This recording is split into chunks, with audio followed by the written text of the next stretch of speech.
Hello and welcome. This is ASO TV News. I am Tina Oje Achu. The headlines. FCT Minister declares work-free Friday, restricts movement as INEC hosts FCT Area Council polls under new Electoral Act 2026. Reps panel condemns alleged discriminatory power supply by Abuja Electricity Distribution Company. Nigeria Armed Forces inaugurate Operation Savannah Shield in a move to end insurgency in Kwara, Niger, other states. And now the news in detail. The Minister of the Federal Capital Territory, Nyesom Wike, has declared Friday, February 20, 2026, a work-free day ahead of the Saturday Area Council elections at the FCT. Barrister Wike also announced a restriction of movement across the territory from 8 p.m. on Friday to 6 p.m. on Saturday, February 21. He said the directive followed the approval of President Bola Ahmed Tinubu. The minister made the announcement in a special broadcast on national television and radio stations on Thursday, urging residents to come out in large numbers to vote for candidates of their choice. He called on voters to conduct themselves peacefully and in accordance with the law, stressing the need to respect electoral rules and the outcome of the polls. The minister expressed appreciation to the president for signing the Electoral Act Amendment Bill 2026 into law, describing it as a demonstration of commitment to strengthening democratic institutions and ensuring credible elections in the FCT. Now the Independent National Electoral Commission is set for its first major exercise under the newly signed Electoral Act 2026 this Saturday. The Commission will conduct the Federal Capital Territory Area Council elections alongside key by-elections in Rivers and Kano State in what observers see as a litmus test for the new legal framework recently assented to by President Bola Ahmed Tinubu. INEC Chairman Professor Joash Amopito said the FCT elections will be conducted in line with the provisions of the new Electoral Act. Similarly, the Resident Electoral Commissioner, Independent National Electoral Commission, INEC Federal Capital Territory, Malam Aminu Kasimu Idris, says all is now set for the FCT Area Council's election on Saturday. Malam Idris stated this during a news briefing on the level of preparation of the Commission for the Saturday's election in Abuja. Topsy Gimba has the details. The INEC FCT Resident Electoral Commissioner, REC, Malam Aminu Kasimu Idris, said that the Commission has perfected every arrangement for the hitch-free election on Saturday. He said the sensitive materials like the ballot papers, result sheets, and other materials were ready for distribution at the appropriate time. All the racks within the FCT should be operational between 12 noon and 4 p.m. today. That is, all the materials and men will be moved to the racks.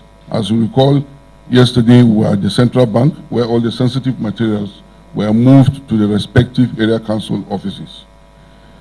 The final deployment of sensitive and non-sensitive materials including ballot papers and result sheets have been received under strict security and were carefully inspected, verified, and secured from the Central Bank of Nigeria. Responding to questions asked by journalists, Malam Idris said the election results will be uploaded from the polling unit to the INEC reviewing portal for residents of Abuja to watch. Well, the ad hoc staff were looking at about 11,873 PU officials. Then we have 282 supervisory presiding officers, that's the SPOs. We have 68 rack managers. So there are other INEC staff also deployed, like we have 68 LGA supervisors, we have 208 RA and LGA team support staff, that's the technical staff that will be looking at the beavers and all. And then we have about 192 collation officers. So which brings us to the issue of the collation officers. You know that the normal collation is that we have 62 RAs and then 6 LGAs or area councils. He disclosed that additional police personnel are also on ground to ensure orderliness. He also explained that movement of people will be restricted on the election day. Topsy Gimba, ASO Television News. The Commissioner of Police FCT Command, CP Mila Dantawaye, as directed by the Inspector General of Police IGP Kayode Betokun, has redeployed and reshuffled divisional police officers across the Federal Capital Territory ahead of the FCT Area Council's election coming up on Saturday, 21st February 2026. This proactive measure is part of a comprehensive security arrangement aimed at strengthening operational effectiveness and upholding the highest standards of professionalism before, during, and after the FCT Area Council's election. The Commissioner of Police, FCT Command CP Dantawaye, while complying with the directive of the Inspector General of Police, charged the affected divisional police officers to discharge their duties with utmost professionalism, impartiality, and dedication. He emphasized the command's commitment to safeguarding the electoral process and guaranteeing a free, fair, and credible election. According to a statement issued by the command spokesperson, SP Josephine Adi, the command urged all residents to remain peaceful, law-abiding, and actively participate in the democratic process by exercising their civic responsibility on election day. The command further informed members of the public that there will be a restriction of movement across the FCT from 8 p.m. 20th February 2026 to 6 p.m. 21st of February 2026, except for essential service providers and election officials. The University Township of Gwagwalada stood still as the Social Democratic Party chairmanship candidate for Gwagwalada, Barrister Khalid Bala, held a grand finale campaign event at the Kantagora Estate football pitch in Gwagwalada Area Council. Daniel Obi reports. Addressing the press, Barrister Bala Gano outlined his vision for Gwagwalada, focusing on improving primary healthcare delivery, strengthening basic education, and enhancing security across the council. He expressed confidence in the party's prospects, citing weeks of grassroots engagement, stakeholders consultations, and issue-based campaigning. They should collect is their own money, that is a stolen money, that they took it from the treasury of government. They want to buy them with that money. They should collect that money and ask them, in the day of judgment, they will pay them the remaining balance. And they should go and vote for the right person, for them to enjoy after the election. But if they collect the money and vote for that person that gave them the money, they have sold their rights. They have no right again. That is that. Key party figures called on the party supporters and the entire Gwagwalada electorate to come out en masse and exercise their franchise for the XDP. They equally urge residents to vote for candidates with competence, integrity, and a proven service record. I need change. Yes, I need change. I wanted people to survive. Thank you. Even if somebody is voting or he want to deceive you, no answer them. Go to the vote, cast your vote, whoever you want to vote for. And I advise you to vote for Mr. Khalid. But from what is on the ground, you can see it for yourself. We are the only party, we are the #1 party in Gwagwalada Area Council, and I believe we are also the #1 party in the FCT. The clarion call is for the people, because they have to understand this time around the only alternative we have in Gwagwalada is to vote SDP, is to vote Honorable Barrister Khalid Bala Gano and his vice, Pastor Andrew Baka. As we all know, Kutunkuwad is a rural community and a very difficult one, but with the support of the youth and our dear parents that are home sitting praying for us, I believe we will reach where we want to reach. And inshallah, we will bring development to Kutunkuwad. The event, according to members of the Khalid campaign team, is part of the XDP's efforts to mobilize support ahead of the area council elections, with Bala Gano pledging to prioritize sustainable development programs that directly impact residents. Daniel Obi, ASO Television News. The ad hoc committee of the House of Representatives investigating power sector reforms and expenditures from 2006 to 2024 has condemned what it described as a discriminatory electricity distribution policy allegedly being implemented by the Abuja Electricity Distribution Company. The committee expressed concerns over claims that the company allocates approximately 80% of its electricity supply to the Federal Capital Territory, while the remaining 20% is shared among Kogi, Niger National State within its franchise area. Members of the committee, being chaired by Mr. Mustafa Aliyu, made their position known during an oversight visit to the corporate headquarters of the distribution company in Abuja as part of ongoing probe into the performance of power sector operators and the utilization of intervention funds since the 2005 unbundling and subsequent privatization of the sector by the National Assembly. The lawmakers described the alleged 80-20 distribution model as unfair and economically damaging to the affected states, noting that citizens and businesses in Kogi, Niger National States have consistently complained of prolonged outages, low supply and poor service delivery. Chairman of the committee, Mr. Aliyu, stressed that every state within a distribution company's coverage area deserves equitable treatment and that electricity supply should not be determined solely by revenue considerations, especially in a sector that has benefited from substantial public funding and federal intervention. The managing director of AEDC, Mr. Chijoke, however, denied any deliberate discriminatory intent and acknowledged disparities in supply.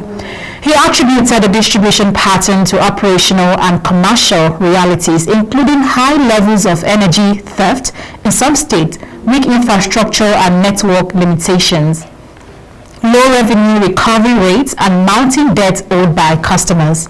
The committee also queried AEDC over loans and intervention funds reportedly obtained from the federal government following the privatization of the power sector 13 years ago, and further instructed AEDC to reappear alongside the Transmission Company of Nigeria to clarify issues concerning bulk power allocation, transmission constraints, and the interplay between both entities in the distribution chain.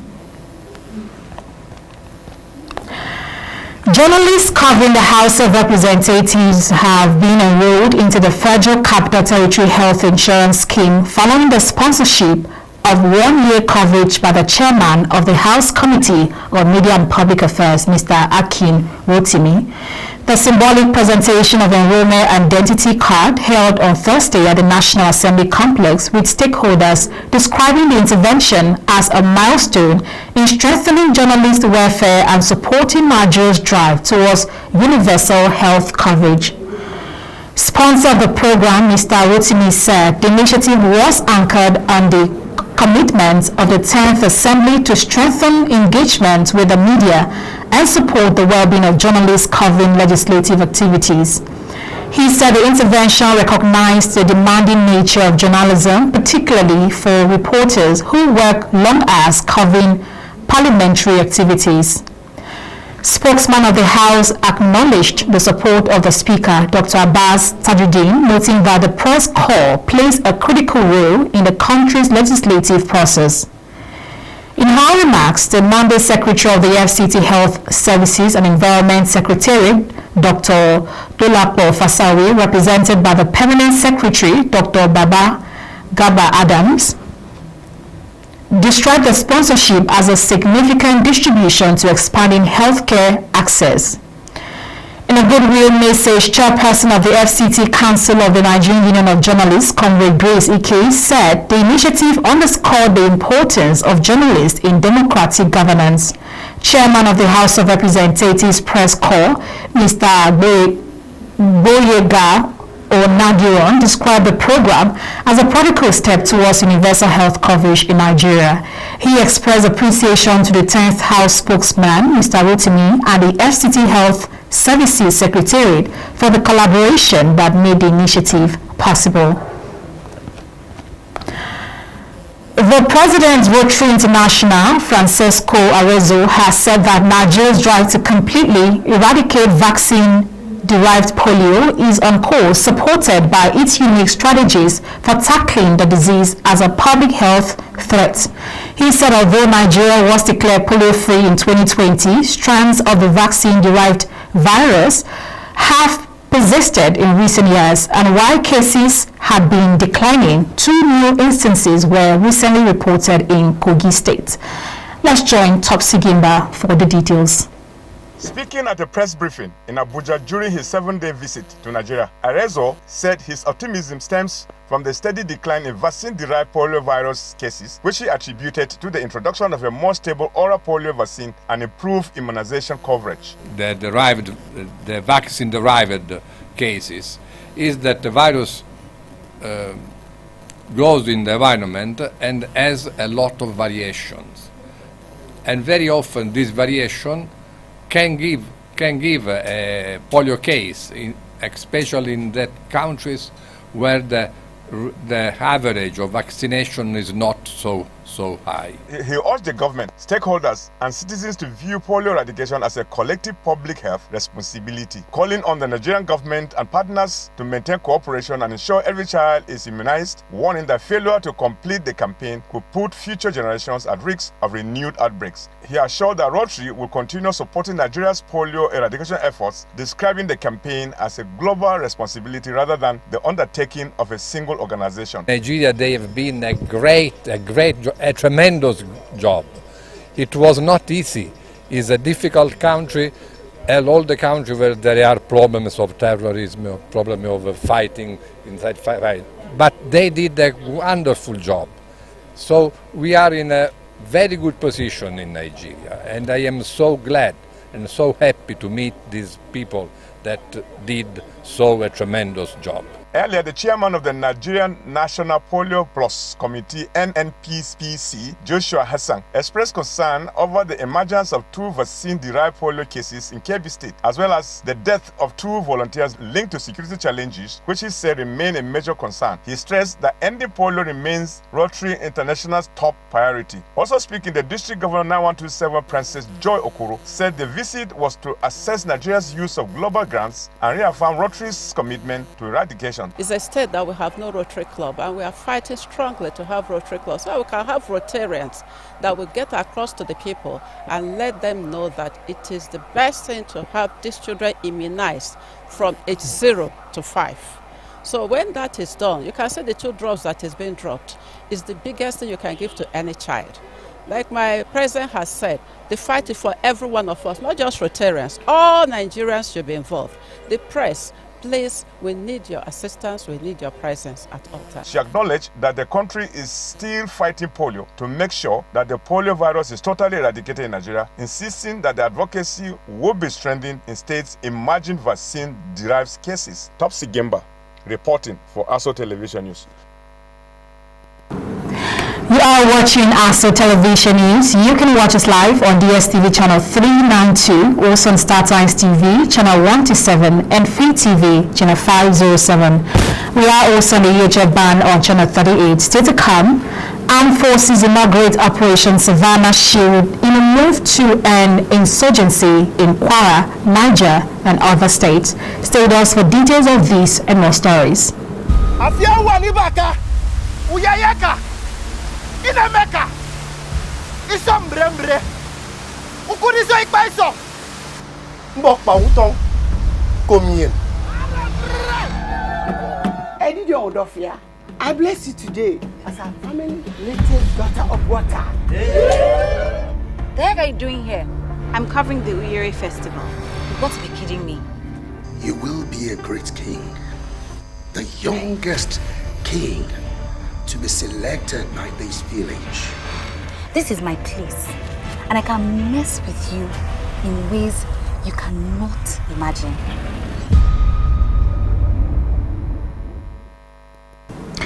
Many thanks for joining us again. The Corps Marshal of the Federal Road Safety Corps, Shehu Mohammed, has commended the Nigerian Army and the Nigerian Police Force for their swift response to a mob attack on the ROS 512 Benin Tollgate Unit Command along the Benin-Lagos Expressway. The attack followed a crash involving 2 trucks near the toll gate on Thursday, February 19, 2026. The accident claimed the life of 1 truck driver and left some FRSC personnel critically injured, while 1 officer later died despite receiving medical treatment. According to the Corps Marshal, FRSC operatives were carrying out a rescue operation when the incident occurred. describing the subsequent mob action which led to the vandalization of the unit's command office as regrettable and unacceptable. Shehu Mohammed extended condolences to the families of the deceased driver and the fallen officer, as well as the entire FRSC workforce.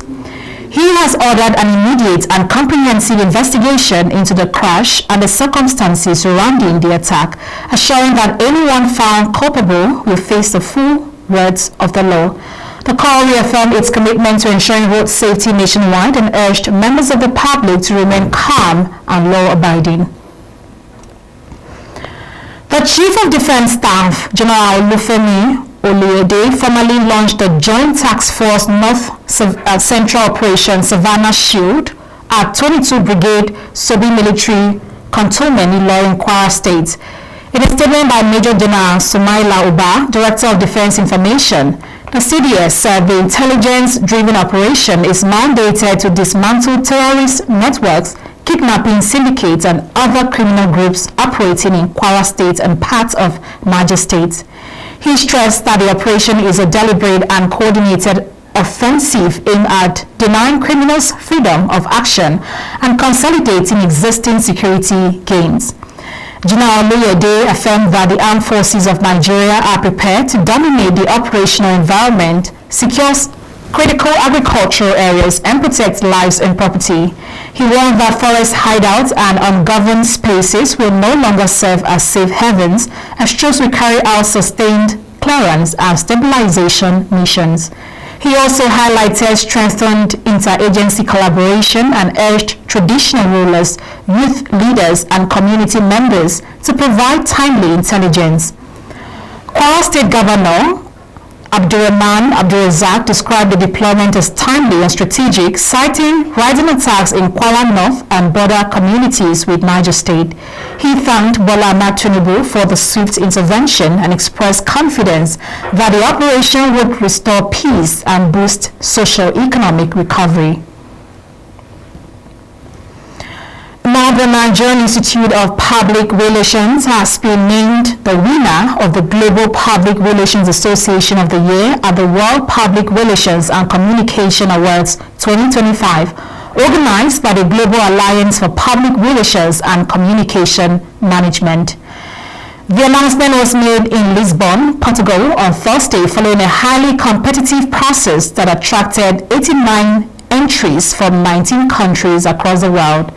A statement by the Acting Director of Public Relations, Duke Imandu, said the award recognizes NIPR's outstanding leadership in professional regulation, reputation governance, ethical standards enforcement, strategic communication, advocacy, and its reform-driven agenda, repositioning public relations as a strategic driver of national development. Reacting to the announcement, the NIPRO Acting President, Professor Emmanuel Dandara, described the recognition as a defining global endorsement of Nigeria's professionalism and excellence in public relations.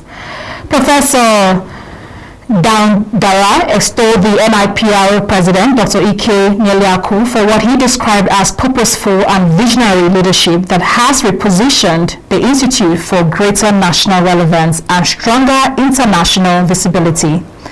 He acknowledged the contributions of past leaders who laid the institutional foundation, current council members who have sustained the reform's momentum, and the young professionals across the country who represent the future of strategic communication.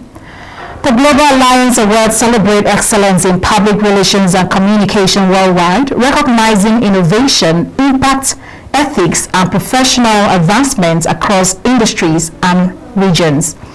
The formal presentation of trophies will take place during the Global Alliance World Public Relations Forum 2026, scheduled for 15th to 21st November 2026 in Abuja, Nigeria.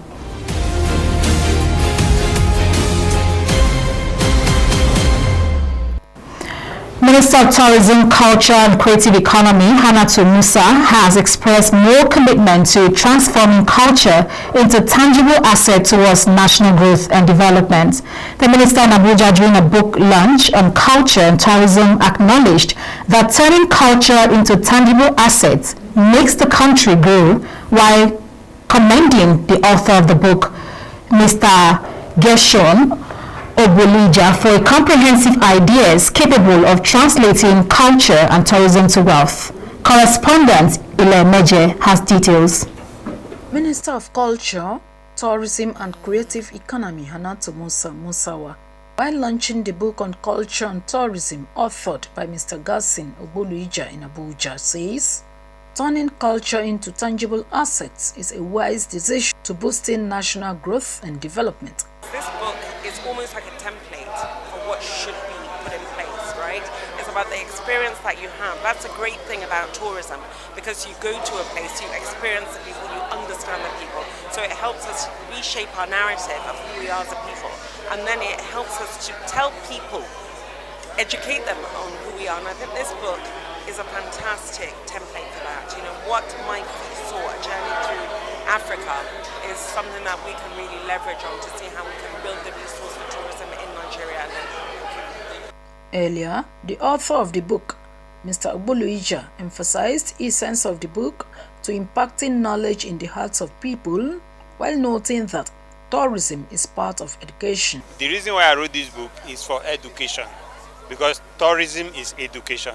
So I want to freeze those moments those things I have learned inside the book for people to read and get to know things about Africa.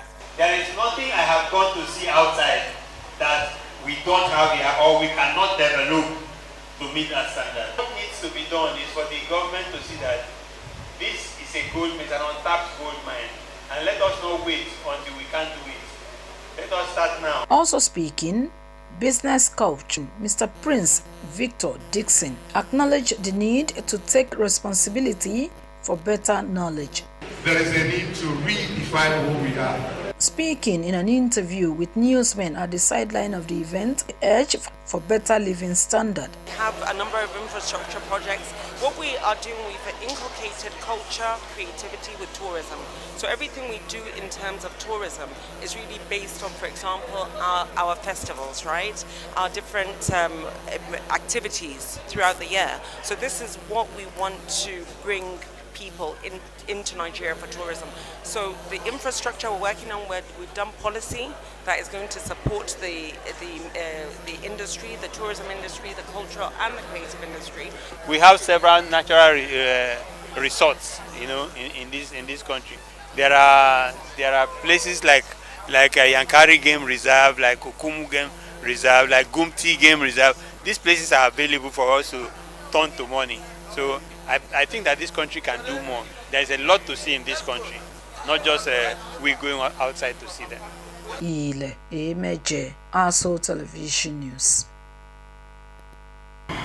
The European Union has enacted the Digital Network Act to legally bind regulations mandating all member states to phase out copper cable networks and achieve a full transition to fiber optic broadband between 2030 and 2035. A joint statement by the Federal Ministry of Communications, Innovation and Digital Economy, the EU delegation and the European Bank for Reconstruction and Development on a new initiative to boost Nigeria fiber optic cables deployment states that all member states are required to submit detailed national transition plans by 2029. It says while the industry acknowledges the need for a clear timeline, the implementation faces challenges.